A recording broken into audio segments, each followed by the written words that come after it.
Hi. Welcome to the second talk in room 1 here. The presentation is Sandro Gaycken from the University in Stuttgart.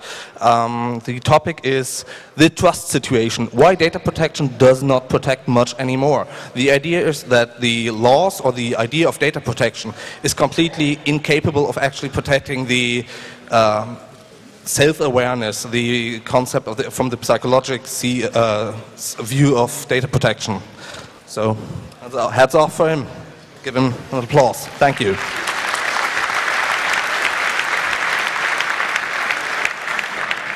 Yeah, thank you. Indeed, I want to put a little criticism on data protection because I think it's a bit of an ineffective tool when it comes to what is actually there to protect, or what I believe it should protect primarily. So what is that? What should it protect primarily? I believe it's informational self-determination. That I need to elaborate a little on that because it's a very German concept. I'm not sure how the English-speaking countries handle that.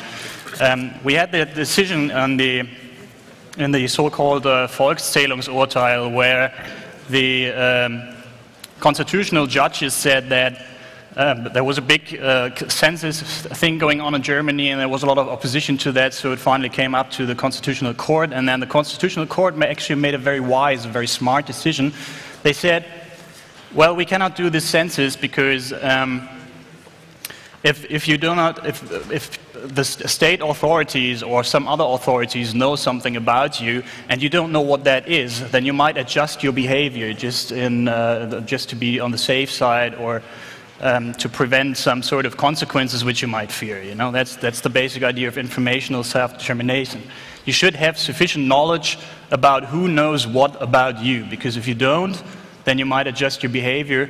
And if you adjust your behavior preemptively to prevent some sort of probable consequences or whatever, then you're manipulating yourself. And actually the authorities who surveil you are producing that kind of manipulation. So you're manipulating yourself in a specific way, in a way the authorities want you to manipulate.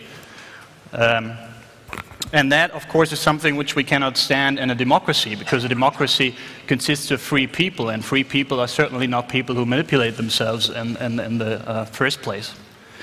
So informational self-determination is a very important thing for democracy, and that's why it was a constitutional thing, a constitutional court ruling at that point. And as I already said, it's very fundamental for freedom, you know, and you can easily think of some institutions where we have freedom, the term freedom institutionalized. We speak about the free press, free voting, free opinion, and of course all these things cannot really count if you're in a system where you're already manipulating yourself because you're afraid of the state knowing something about you and where you have to fear repercussions. Take Russia, for instance, where people are standing in the election chambers and watching the people electing and where they make their cross, you know. Of course, when you're surveilled like that, and when you know that the state wants a certain thing from you, and if you don't make that cross there, then you're going to have to answer question and fear repercussion, then the mere fact of somebody standing in the corner, of somebody surveilling you, robs you of your freedom, deprives you of your freedom, you know. And the same is with a free press. When you have a press where somebody's sitting there from the state, watching what you're doing, and if you're probably writing something they don't like, you're gonna have to answer some questions afterwards, then you're not free either, you know. So all these terms, free press, free vote, free opinion, couple of freedoms we have actually become mere maculature and mere, well, in Germany we say paper tigers, when as soon as you deprive the people working in there of their informational self-determination. So informational self-determination really is a very fundamental thing for many notions we have of freedom, and many notions which are very important for our societal and wider conception of freedom, right? I mean, this is really like, it's not like the way American presidents talk about freedom, you know, freedom here, freedom there, freedom this, freedom that. But this is really the material basis of freedom, yeah? You feel free, you have to feel free, to be able to feel free, to behave free, to do things in a free way, you have to have your informational self-determination. So, we can see that it's a very important thing. Now the question, how is it enforced? Of course we know that authorities, state authorities, economy as well, I think economy is also a big evil to to be considered here. They have a lot of interest in surveillance, they have a lot of interest in our data and information, in watching us, so they could be manipulating us, you know. I mean, there's a couple of examples, I will give some later on. But so the question is, how can I afford that? How can I enforce informational self-determination when there are so many very powerful agents actually interested in my data? And there are two concepts. The first concept has been avoidance of surveillance, avoidance of data, right? We just say that was the very decision they made in the census, and back in 1983, they said, well, we're not going to have the census, and then if no data are produced anyway, if nobody knows anything about you, then you know for certain that nobody does, and then you can be freely, decide freely, and you don't have to fear any repercussions or anything. That's sort of the traditional thing. But as you all know from recent years, that's not an option anymore, right? Surveillance is everywhere, really everywhere. There's a lot of agents coming up with long lost oversight, who's doing what, who's interested in what, which technologies are at play, and stuff like that. So there's a really strong rise of large-scale, highly efficient surveillance, and the particular thing about that new kind of surveillance we're facing is, of course, in connection with this new paradigm of crime fighting, which is worldwide being followed by the police. I've already mentioned that earlier.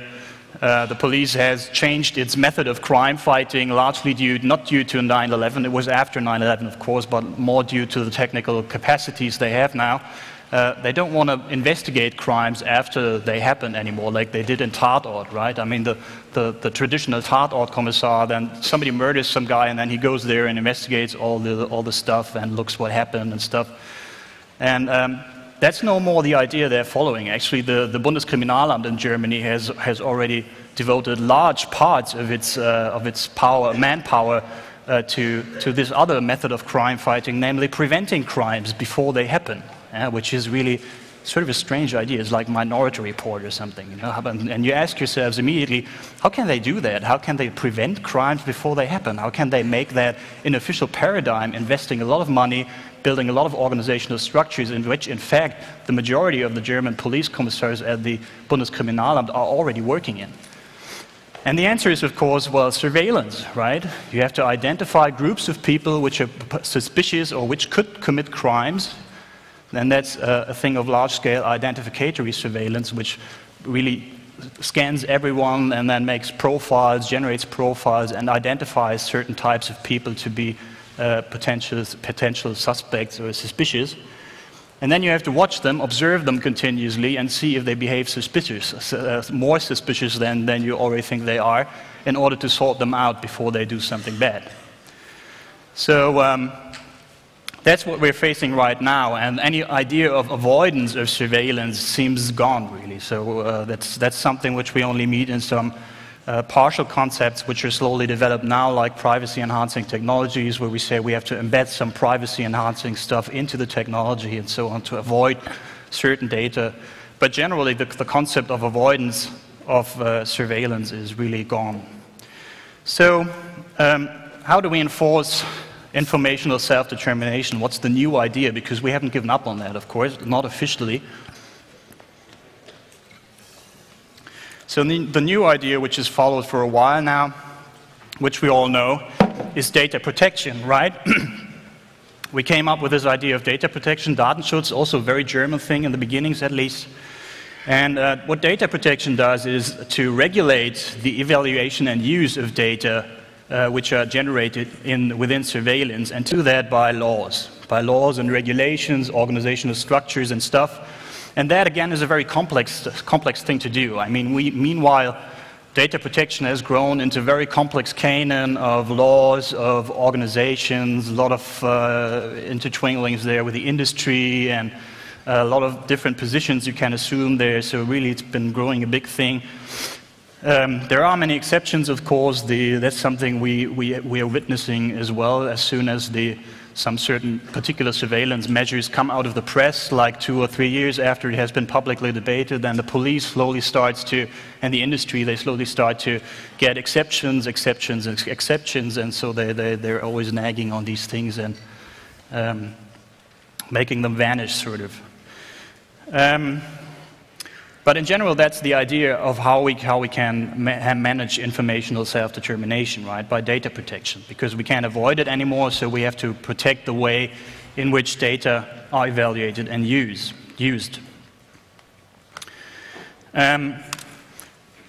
Now the question is, how precisely does data protection want to produce informational self-determination? And then the idea, of course, is, well, data protection aims to provide the public with sufficient knowledge about which data are known where. Like the idea is, in principle, if you want to be informationally self-determined, you can call those guys from data protection and you can ask them, well, who knows what about me? And then you know that, you have the sufficient knowledge to decide, and then you can make informationally self-determined decisions again, be informed.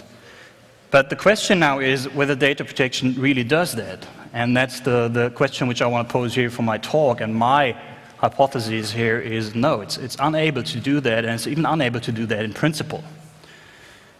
That's what I'm going to argue for now. And a few questions is, I mean, I'm going to give you the bottom line of what I'm aiming at before, so you have sort of an idea what I'm going at. I think that really to be informationally self-determined, or to have sufficient knowledge to decide freely and to decide informed, you would have to have a lot of stuff actually about data protection, about surveillance, and that's just utterly impossible. So data protection really lives on sort of some very hypothetical idea of how we could have sufficient knowledge about these situations. That's something I'm going to try to elaborate. So like the knowledge of real people is not working like that, the way data protection thinks it is. So, and to come to this notion, I just want to follow a few questions. Like the first is, what is sufficient knowledge to decide freely and self-determine? And how does decision-making actually work psychologically? You know, what are the processes really which we have to look at when we want to reassure people some sort of ability to decide freely and to decide based on knowledge? And then, of course, when we get that knowledge and that little insight, we can ask ourselves, does data protection actually provide sufficient knowledge in that particular sense?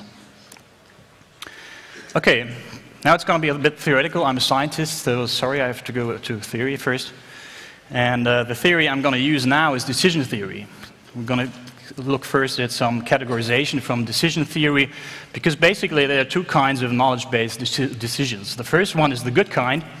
That's deciding with certainty, right? And that was something we had in the avoidance situation. I was knowing for certain that the state didn't have any information about me, so everything was definite, everything was known, and all the consequences could be foreseen much more clearly. The situation was not very complex, so I could decide with certainty in any sort of situation where surveillance might have been an issue, right?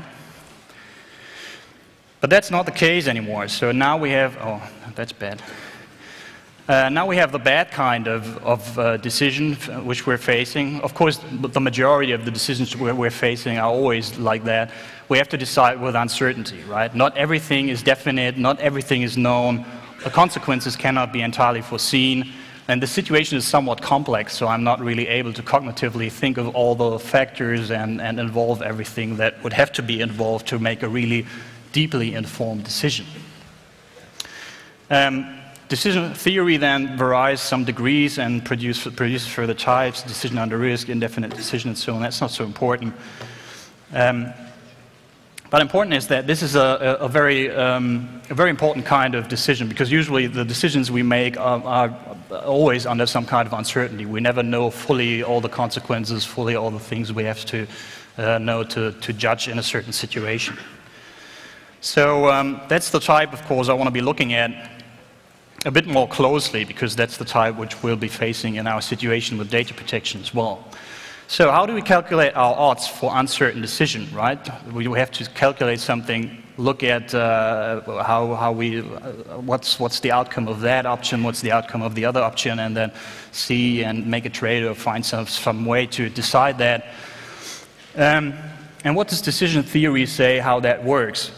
Well, back in the old days, which is really like the 1920s, 1930s, they said, well, that's a rational thing, of course, right? And we all know what that means. We had all these theories coming up back then: rational choice theory, game theory, these maximum models and all that kind of stuff, which says how you should ideally and rationally make your decisions, and said like, okay, you have these and these options, then you apply certain rules to that, and then you calculate everything, and then in the end you know what is the best decision, you know.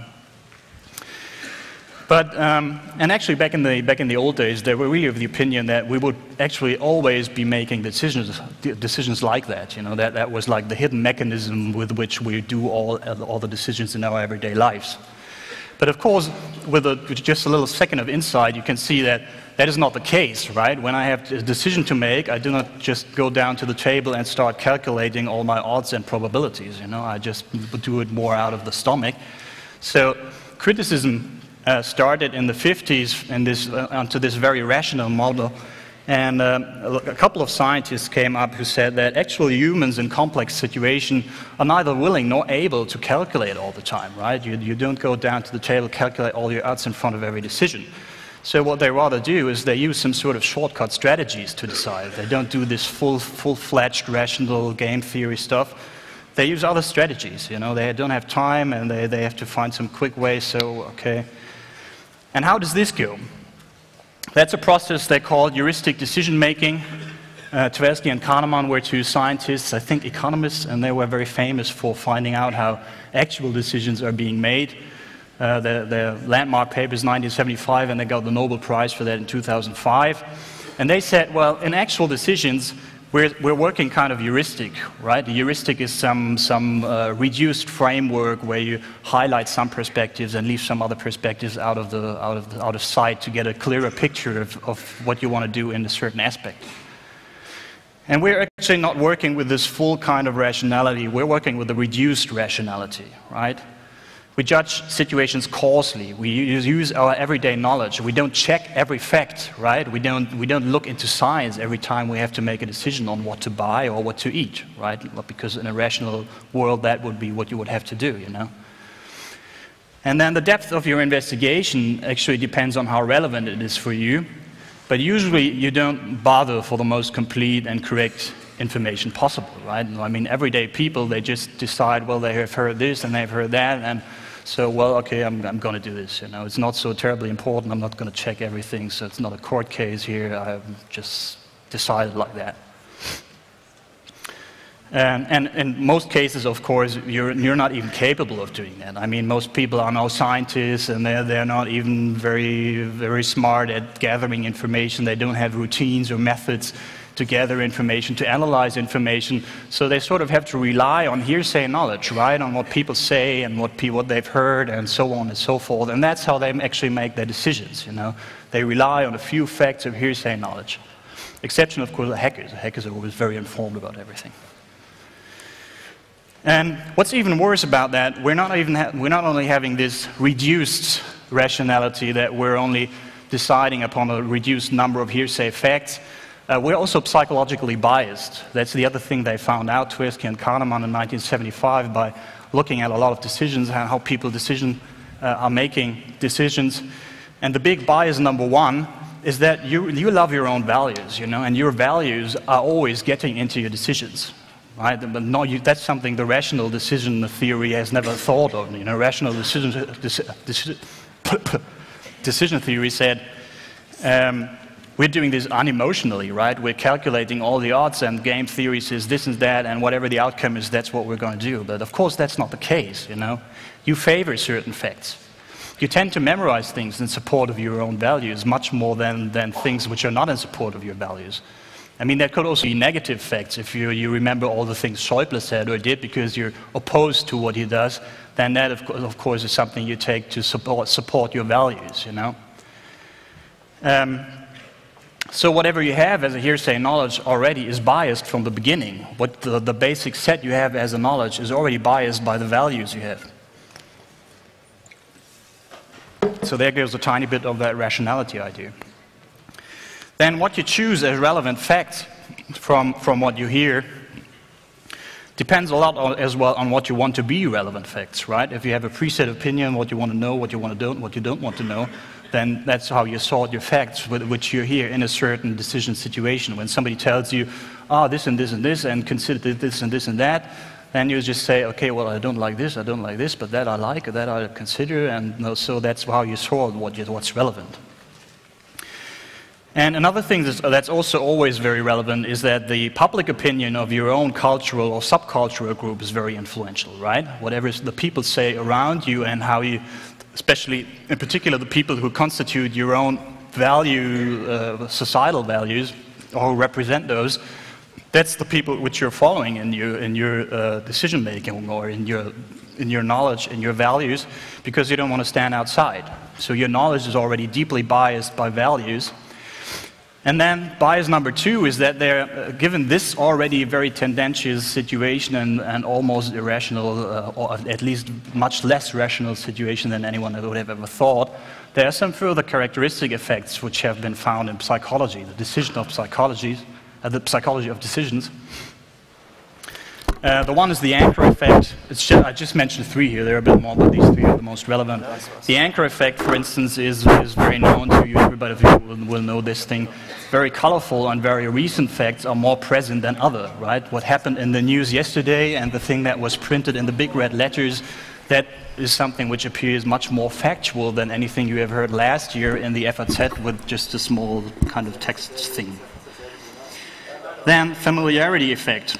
Frequently heard facts appear to be more true and more frequent than others. That's a big problem, I believe, to our democracy in general, because the media, of course, they love the dramatic stories, and they love like stories about child pornography, or they love stories about terrorists bombing stuff. So whenever something like that happens, they actually run it over and over and over again, you know, over weeks and weeks and weeks and weeks. And the best example is like private TV. When they get good footage from some amateur filmer of some strange thing happened, they show that like 5 times in a row in one news flash. You know, it's really crazy.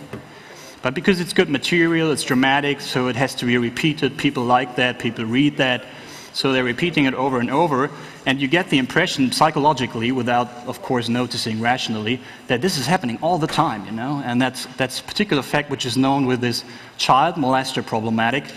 The people, if you ask people how many children are actually murdered by perverts every year, they say something about, well, it must be 100 or something, but actually it's about 4 or 5, right, in the whole of Germany for 1 year. And that's precisely this shift we have in our perception, because that's the way we gather facts. And another effect is, I don't know if I translated that correctly, it's Repräsentativitätseffekt in Germany, representativeness effect. People are judged by the stereotype they're taken to represent, right? When you get news or when you get knowledge, gather knowledge, and there are certain people involved like who are in a certain stereotype, like lawyers, or politicians, or whatever, or politicians of a certain party, then you already judge them by the stereotype you have of these particular people, right?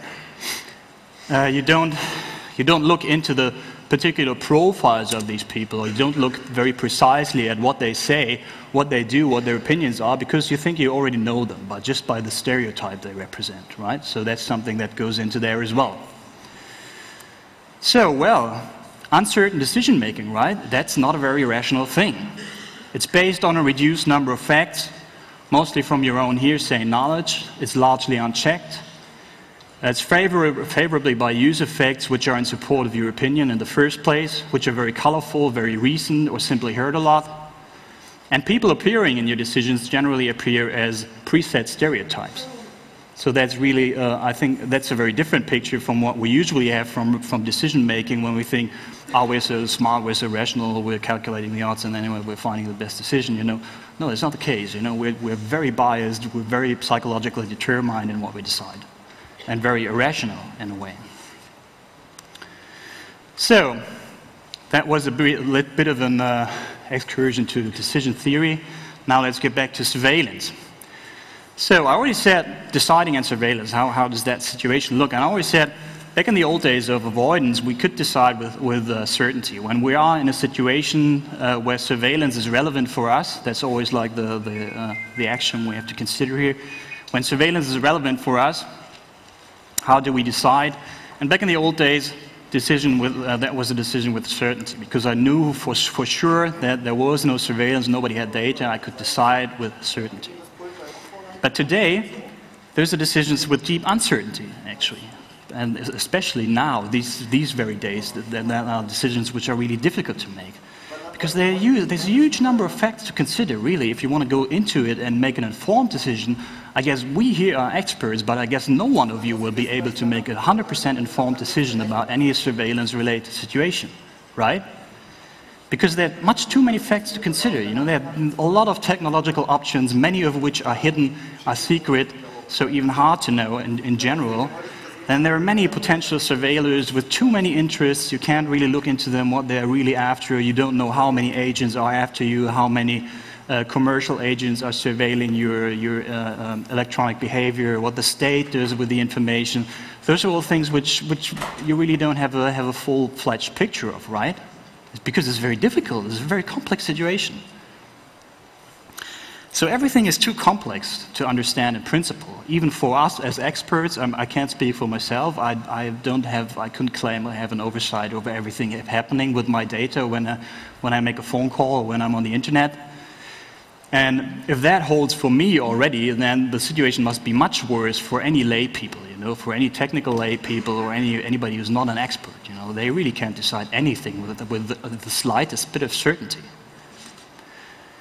So, what does that mean when we go back to this decision theory thing, if we can't decide with certainty, but rather with a lot of uncertainty in surveillance-like situations? Well, public hearsay knowledge about surveillance will be very influential because I don't know all the real facts. I will remember all the facts that my friends have told me and the press has told me and all those, and that will be like the very basis upon which I decide. That will largely consist of what has been prominently in the press, of course, because what has been very colorful, what has been very loud, what has been repeated a lot. Then the general public opinion about surveillance will bias that knowledge even further, of course, also depending on the subculture I live in. And the public stereotypes of the involved agencies will be very relevant for the opinion and for the makeup of the whole knowledge. And what are those stereotypes? You know, that's lawyers, politicians, and all the big companies. So, well, so we can easily see that given this situation, some people will certainly not be informationally self-determined, and they will not be able to be informationally self-determined because they will not be able to have a sufficient factual or good knowledge preventing them from being suspicious about surveillance and preventing them from manipulating themselves in front of surveillance. People who possess a rather bad and skeptic hearsay knowledge about surveillance, which I believe is already a lot of people. People who have a bad or skeptic attitude towards it, which is you in particular. People who hear rather bad than good news about surveillance. And people who don't like the involved stereotypes, like the state, the big bosses, politicians, the police. The police still has good credibility in Germany, we have to acknowledge that. But generally, it always depends on the situation you're in and the agencies which you're trying to recognize or which you think you see behind that. So when you're in a situation like this, then you will not be very informationally self-determined because you will think that you will be manipulated in your knowledge, you'll be manipulated in your decisions. And now we can ask ourselves, well, what about data protection? Now we have sort of set out the problem. These people will not have a very factual knowledge or anything, and this data protection help us now. This data protection provide us an anchor here, help us to get some certainty and a rational basis for decision, to regain that. Does it do that? And I would say no, certainly does not. You know, data protection is a complicated and huge judicial apparatus itself, and it adds to complexity and uncertainty. You know, if I'm uncertain or suspicious about what's happening with my stuff and I want to look at data protection, and I mean, have you looked up the web pages of those guys? They have like huge pamphlets and laws and complicated stuff, really awful to read, boring. So it's not helping really. It's not really giving you a rational basis or something you can rely on in your decision. And even the public facts they produce, the data protectors produce, are useless because they're still too much to read and it's hard to find them even. You know, they're not so very much in the press as well. And also data protection is much less a matter of public opinion. You know, the public doesn't have good knowledge about data protection, what that actually is or what it does. You know, so the public knowledge which you have to rely on in your decision about data protection is much worse than the public knowledge about surveillance. I've just been holding a talk in Kiel with the Datenschutzzentrum there, and then one guy told me that he was on a tour in a museum. And he was asked what his job was, and he said, well, I'm into data protection. And the tour guide said, oh, that still exists. You know, that's really the opinion they have. They don't know if that really exists or what it is or what it could be. So it's not there. And of course, when you say that, well, whatever is much in the media or much in the news plays a more important role in your decision making, then we can ask ourselves, well, what's more in the media? Breaches of privacy and dramatic cases about surveillance, or success stories of protected data? You know, I haven't heard one success story of protected data or stuff like that, like which really in detail. You hear much more about what the guys are doing, what the bad stuff happening, and so that's bias of the public opinion already. And the stereotypes involved in data protection are not exactly trustworthy either. I mentioned that before. Many people have a suspicious attitude towards the state, towards the industry, towards the boss, and whoever wants your information, especially in Germany. So I think that the data protectors, or the people who invented data protection in order to help us in our informational, to maintain our informational self-determination, made a couple of mistakes. You know, they had this esoteric perception of themselves. Well, if I can know this and be informationally self-determined, anyone can. You know, that's a conclusion we find in many areas of society, which is always wrong. You know, because you have your own set of knowledge and values, and that doesn't mean that anyone else can do that as well. And of course, it's natural for them. These guys doing data protection, there's politicians, lawyers, and scientists, right? These three groups. And it's natural for them to overestimate rationality, because those are groups which rely on rationality a lot. You know, they are thinking rationality, they have to be rational in what they do, argue rational. So they think, well, rationality must really be the thing by which people live, you know? Decision making must be rational and informed the way I know it. So I can assume that the public generally does this the way I do it. And of course, as well, they have a different perception of the involved stereotypes. You know, state authorities and lawyers, that's what they are, that's what their friends are, so they don't bother about that too much as well. But there are mistakes, because that's not a situation which holds for much of the society. And actually, we can see some cases already where certain social groups have lost their informational self-determination and where you can't bring it back. And those groups, and here I relate to the motto of the Congress, those groups are precisely those groups who think that they have something to hide, right? They don't really have to have something to hide, but as soon as they think they have something to hide, then they've lost their informational self-determination. They will start to manipulate themselves.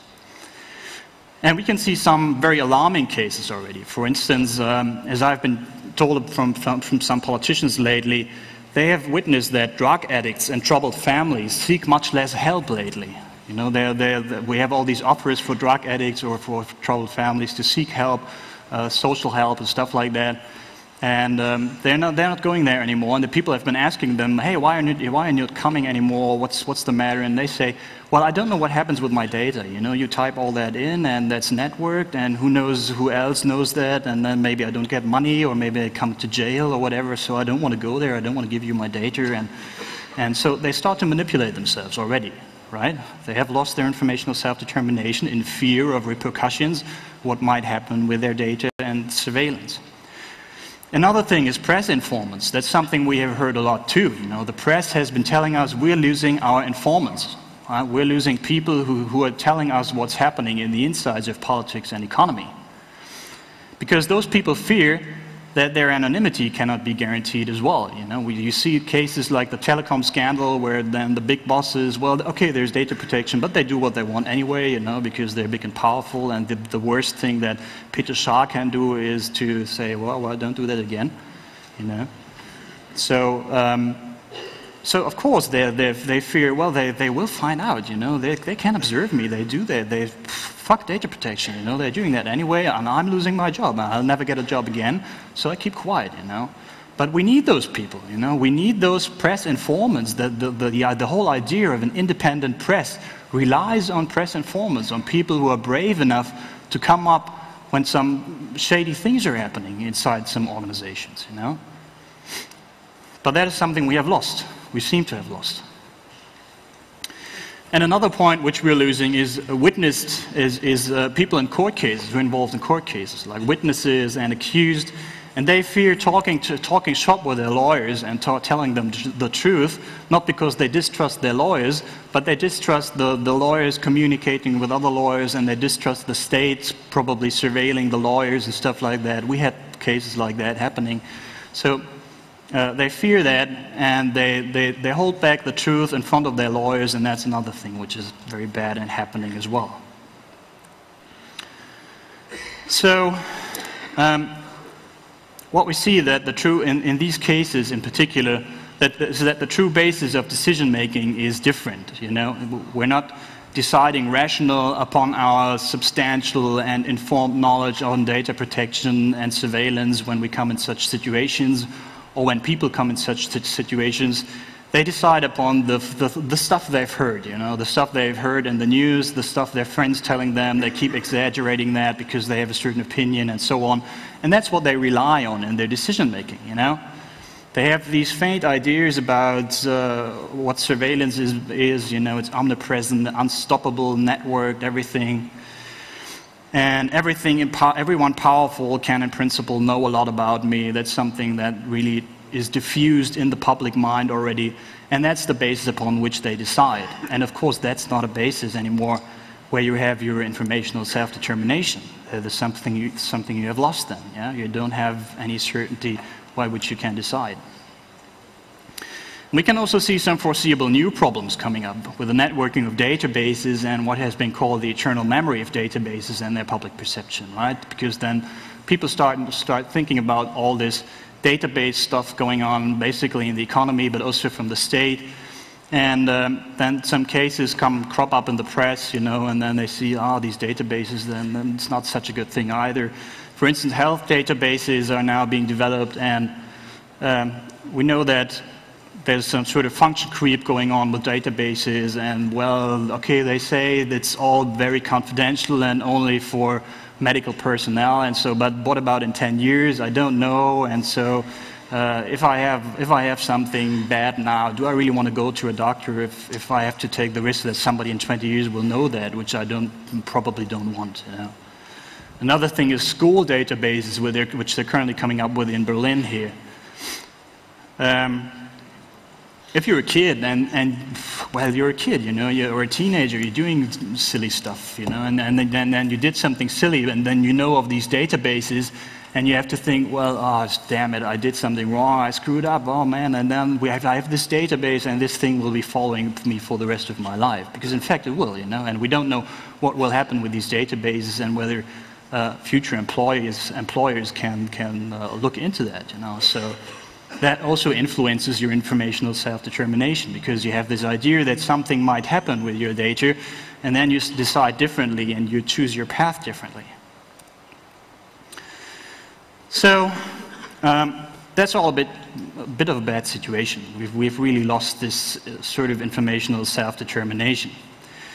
And what can we do now? If we want to protect real people, not lawyer, super rational, super people, but real people who are irrational, who are too busy to gather all the facts, who are not scientifically minded, can we do anything to protect them, to provide them with something? And of course, there are a few options how we could shift the public knowledge or the public opinion more towards the direction of data protection, right? I mean, we would have to be a bit more dramatic and drastic in data protection to bring that to the public mind in a sufficient degree. We would have to dramatically increase penalties for data crimes, for instance, like nothing below 10 years of jail, which of course is entirely unthinkable, but that would have to be an option. We would have to have something like free and independent data protectors, you know, not lawyers and politicians, but people whom whom the average guy trusts. We would have to decomplexify and simplify surveillance again, so people could really go and look inside what's happening technologically. What are the technologies? What are the options at hand? What could happen to me, you know? That's not going to happen either. And we would have to decomplexify and simplify data protection a lot, you know? We would have to really bring out very clear-cut stuff which says, okay, this is what data protection can do for you, and all that, you know, enlighten the public about that in very understandable terms. And of course, we would have to get good press and visibility for data protection to get sort of a counterweight to all the bad press we have from surveillance. But that's not a really real thing which is going to happen. I mean, let's be honest, that's out of sight, any of those things I said. And still, if all those things would happen, there would still be skeptical people and people who think they might probably have something to hide.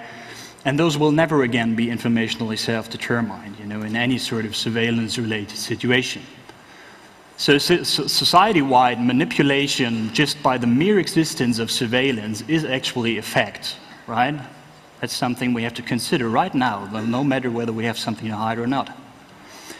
So my conclusion, personal conclusion, is if we want informational self-determination back again, and we have seen that this is an important thing to do, then we should not go into trade-offs, you know. We should not say, well, okay, it's too late now, we have to try to make our way and try to find some way to get along with this. I say no, we have to go back, we have to be much more radical, and we have to say we want back this policy of avoidance of surveillance, right? We don't want these technologies, we don't want preemptive crime fighting, we don't want all this surveillance stuff. Get out of our country, get out of our minds, and we have to abandon that again. And if we don't do that, the only thing we can do, and I think we should do that as well, if we say that we're not able to abandon surveillance again, to avoid surveillance, then the least thing we should do is that we should not uphold this vain illusion of informational self-determination anymore. So if we're not able to actually protect that, we should admit that we've lost it. We should at least be honest enough to go out to the public and tell them, well, informational self-determination was a nice idea back in the 80s, but it's no longer existing, and deal with it, right? That's it. Thank you.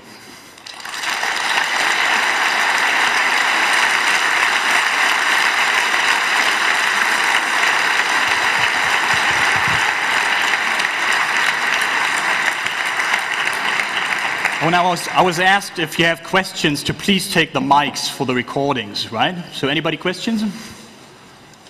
Comments? No. Yes?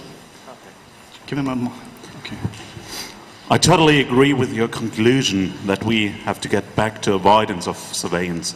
But isn't that a problem? Because a lot of uninformed people for whom the situation is already complex think we need surveillance because there are things that upsets them, like child pornography, etc. These things upsets them, and they think we need surveillance, and so they think we cannot get back to avoidance of surveillance. I think it's impossible either. Mm. Yeah, that's a different strain of argument, of course, to argue against surveillance in this these security-related situations. I think, well, that is something where we have to politicize the public more, where we have to inform them more, where we have to tell them that surveillance is not even that efficient, you know, and that in the basic cost-benefit ratio which we have to make as a society, we pay much more, you know, we pay much more for basic values, for basic general ideas of democracy, of freedom, of civil rights, than we earn in the end with these few child molesters and these few terrorists whom the police would have caught anyway. I mean, that's another point, because all these efficiency studies which we do on surveillance technologies show that in the end they're not very efficient, you know, they would have found those people anyway. So we have to, that's the thing we have to do on another level, of course. So cost benefits. Hello. While I don't disagree with your basic premise here, You're saying a few things which make me very scared and put my hairs on end. And the most scary thing you say is we must put power, in this case in terms of data protection, not in the hands of lawyers or politicians, but people, ordinary people can trust. Now that is the basis of a populist argument. And in my mind, it disconnects people from having to choose between politicians, having to choose the lesser of evil sometimes, actually watching what's going on, and disconnecting from the process in the hopes of finding someone to pop up that says, I am not a politician. Well, the worst politicians in history have said, I'm not like all the other politicians. So that in itself is not a characteristic by which we can choose people to have any power over us. So I think that's something where you have to really think and sort of refine your story. Okay. Because that's not working. It's historically been shown not to work. Okay, well, I see your point, but I've tried to stress before that really something we need in this surveillance situation is something like the free and independent press in a technology way. You know, we need the free and independent technologists. You know, somebody who's not paid for by the state, somebody who's not paid for by the industry, but somebody who's doing this out of his own free will and probably in an institution. You know, not like the populist kind, but who can be trusted more as an independent source of knowledge and somebody who's really relying on an independent set of values as well. You know, that was more the direction I wanted to point to. Because actually I meet that problem a lot with people who are in public discussions, for instance. A lot of people say that, well, I don't trust these data protection guys, you know, that's lawyers, they're paid by the state, or the data protection guy in my company, you know, he works very close with the boss and he's paid by the boss. I don't trust him, you know, I don't like him, you know, and that's the thing I say, we need some sort of independent positions there. Do you agree with that, or, yeah? Okay. Further question? No. You said before that we have to politicize the people because of forgetting them. Actually say that surveillance is not a good idea because of the efficiency. But the problem is that mainstream media actually influences the decisions of the people, what you said before in your presentation as well. But the mainstream media works with fear. And you actually have to change the mainstream media that the people do not have any more the fear because they want surveillance because they think that they have less fear because of the surveillance. Okay, yeah. Well, I don't think we can change the media or the pattern of media in which media work. I wish we could because I see a lot of problems there in this media perception and everything.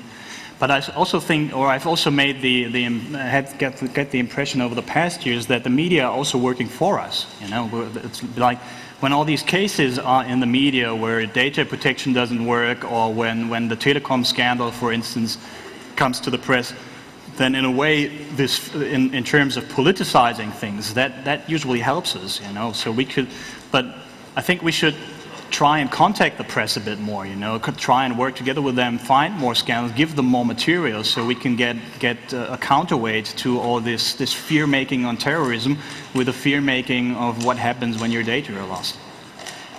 I think that's it's not a good way, but from an activist point of view, and that's the way I think we should handle that politically. Yeah? Okay. Basically, adding on to that, I think one of the key problems is that once the sphere is created, again, like terrorism is a fear of life, whilst losing access to personal data is not so not perceived as terrifying as dying in a terrorist incident. Therefore, I think what we need in order to fight against this fear of like terrorism or the other current threats we experience, we need to find alternative situations and find other ways to approach these problems, tell people, hey, this is not a way out. Giving up our privacy isn't a good solution. And I think often I've heard the argument of in favor of CCTV surveillance. It's a good idea against rapes in lone parks at night and things like that. And if you tell people that this is actually not doing anything to prevent crimes, but instead the simple installation of light sources does much more to protect people at night, I think that's the kind of alternative solution we have to find. But yeah, anyways. Yeah. No, I totally agree that that's certainly an important point where we need to work a lot harder. But that's also what I wanted to say in my opening speech, that we have a lot of arguments already. I mean, the surveillance studies is a broad field which has developed a huge, vast amount of very good arguments against surveillance, which are independent of all these security issues in the first place, you know. And we would have to, the thing we have to do as activists is publicize these things and use them to politicize the people, you know, because there is another point about surveillance and there is another point about privacy which we can stress. We just have to do that more often, you know. So I think that would be something which we could use as a counterweight to all these security issues. And then another thing I've always been trying to argue is that stuff like freedom and privacy are security issues as well, you know, because they protect me from a centralized, overpowered state, you know, and that is something which has always cost a lot of lives. You know, that's probably not going to happen today, not next year, but probably in 20 years, you know. And then surveillance is a security issue in itself. So that's something you have to consider as well. I mean, also as a society, that's something which many ethicists of technology say, we have to be able to take some risks. You know, as a democratic, free society, we have to be able to live with the risk of terrorists, and we can't just build an overarching and huge apparatus of security surveillance, because that contradicts our ideas of freedom and democracy. And that's just... Any further questions? Yes, one, and I think it fits because where are these studies that you speak of, that we have to publicize? And most important, how can I show someone that has a different opinion that informants in politics and economy really are getting fewer because they fear surveillance? So how can I show someone that these are facts, that we pay more than we gain through surveillance? Okay. Well, look at surveillance studies. That's an interdisciplinary, cross-disciplinary research field. They have produced a lot. You can also contact me, write me. I'll send you a list of readings and of arguments. You can also look up some former talks of me. I've been trying to mention a couple of these arguments already in earlier talks. And the situation with the informants to the press is something that's still pretty new. It's not really publicized on a broad scale. We heard that because we are contacted by the press and they're telling us they need something to protect their informants because they're losing their informants. Can we do something? Can we help them? But that's just been cropping up over the last year. So I think it still takes a while to get into the public mind or to get investigated scientifically or by the press. So I don't know how else to answer that. Yes? Another point that I see is, at this moment the freedom is still here, but nobody uses it because they fear too much the consequences. So I would say we should more remind the people to use the right for freedom to say, no, I don't want to give my data here. Mm. Yeah, certainly, I totally agree. But that's something we haven't been doing much, and that's something where we have to look at our own responsibility. We don't just a thing we usually always did in the club was to inform the people. You know, continuously inform the people, give out press information and all that stuff. So, but one thing we never did or didn't do until very recently was to give them some sort of forum where they could just raise their voice, raise their hands, or show up. You know, we like organize demonstrations, organize, I don't know, workshops or some sort of discussions, public stuff like that. That's something we didn't do very much. Of course, when you activate people by informing them all the time, you also have to give them some sort of forum to be active in, you know. That's something that certainly points to us that we have to do more into this direction. Yeah, my question is kind of personal to you.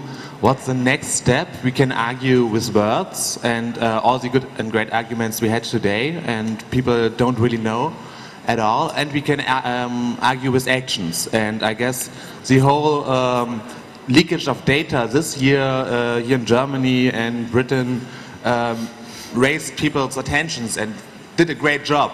The telecom did a great job for us this year, kind of. And should we do more arguing in words or an action like initiating the leakage of more data that it hurts even more? Well, both, you know. I mean, we really have to, I think we really have to work on a much broader scale than we did before. Of course, this data leakage is a good thing to show the people that the assurances which all these companies make that there is security with their data and that they can be safe about their data, that's just an illusion, you know. That's something we know as hackers, there is no security. Yeah? That's something we have to bring out to the public clear and loud to really make them know, well, okay, well, if there is no security, then anything I say, do, speak, or do electronically actually is a threat to me, and it can be known by anyone, and then maybe I know someone whom I don't want to know that. You know? So that's one thing we should certainly stress, and we should use these cases in the press to stress that particular point. But I think we also should pick up other lines of arguments and to use this general media attention we have now to bring other arguments into this discussion as well. As I mentioned some earlier, like the psychological set of mind you're going into, then that there's their monoculture values coming up. That would be too much to mention now, but we should do that as well. Okay, I want to emphasize a little more on the data leakage problem. Early in your speech you mentioned that Datenschutz has a history primarily in Germany, and then went on about data protection in terms of regulating who gets access to data that is present and who doesn't. And that is something I run into virtually every discussion about this topic I have had in the past. People usually understand the term Datenschutz in this way, that it means protecting data. But that's not what Datenschutz or data protection, it's not really a good translation of the term, what Datenschutz is all about. Datenschutz means protection of people from the abuse of their data, and regulating access to data that is stored from whoever won't just fit the bill. Because as the scandals in the past year have shown, once data is gathered and stored somewhere, there will be abuse. It's just a matter of time. So we have to communicate to the people that it doesn't suffice to protect data that is stored somewhere and regulate who gets access to that data and who doesn't, but to make sure that the collection of data is avoided wherever possible. Yeah, I totally agree with you. You know, that's the point I've been trying to make, that we have to avoid that and return to this whole concept of avoidance of data. And so another point I've been stressing as well is this regulation thing, you know, that precisely regulations are too soft, you know. They can change every other day, and they're actually changed by a lot of exceptions which are being brought in by the police and industry, and they're constantly changing the laws and everything. So regulations are crap, you know. The regulations are not any substantial basis to do anything. So we have to do it in a technological way, and we have to return to the basic concept of avoidance. So I totally agree with you. And I also agree with you on the point that data protection is a bad term, but that's the common English translation. But I also think that Datenschutz is a bad German term anyway, because it's such a bigger concept, and the term Datenschutz doesn't really grasp all the notions. So, okay. Fertig? One more question? Any takers? John? Well, it seems to me, if your conclusion is that data protection doesn't actually influence people to believe that their data is safe, and indeed their data isn't safe, then maybe we shouldn't be doing data protection. But instead what I keep hearing is, oh, well, the cure for this problem is to do it even more. It's sort of like the drug war. If you can't eliminate drugs, make the penalties higher, even though it doesn't work. So it would seem to me the right thing to do would be eliminate the data protection laws and just inform people sort of the Scott McNeely theory of privacy. You have no privacy, get over it.